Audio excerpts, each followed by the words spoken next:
A secular woman from one of the kibbutzim in southern Israel told the following story. 2 years ago she started keeping Shabbat, though it was difficult as there was no Shabbat atmosphere on the kibbutz. Her husband was a bit less observant, but they encouraged each other. She said that with young children at home, it's really tough to be in a kibbutz where no one keeps Shabbat besides for her. She decided together with her husband that on Shabbat they won't stay on the kibbutz. So every week they would go and spend Shabbat with different family members and friends who were observant. Over the year they had not been present on the kibbutz for Shabbat. They went out every week. On Simchat Torah they decided to stay home.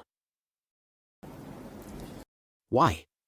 Because it was tough for her to travel before giving birth, so they stayed home for Shabbat and invited guests over.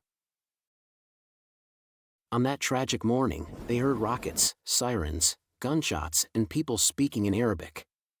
They saw everything that was happening outside, so they decided to lock their home.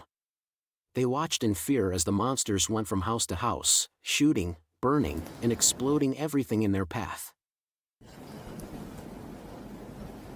Incredibly, they observed from the peephole in the front door that the terrorists skipped by their house in totality and proceeded to the adjacent home. They continued on their murdering spree, but they didn't come close to their home. Nobody understood why. Miraculously, they were all saved, including the guests. Later on, it was reported that many Palestinians from Gaza who worked in Israel were traitors.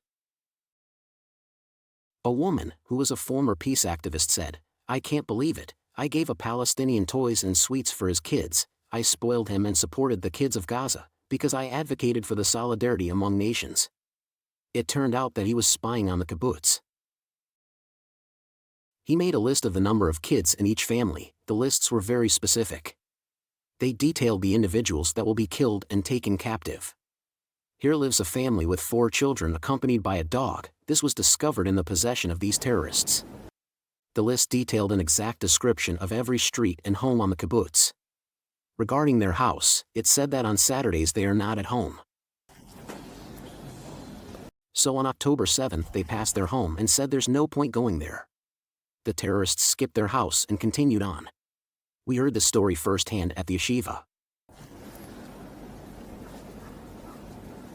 This is another incredible story that demonstrates the impact of observing Shabbat.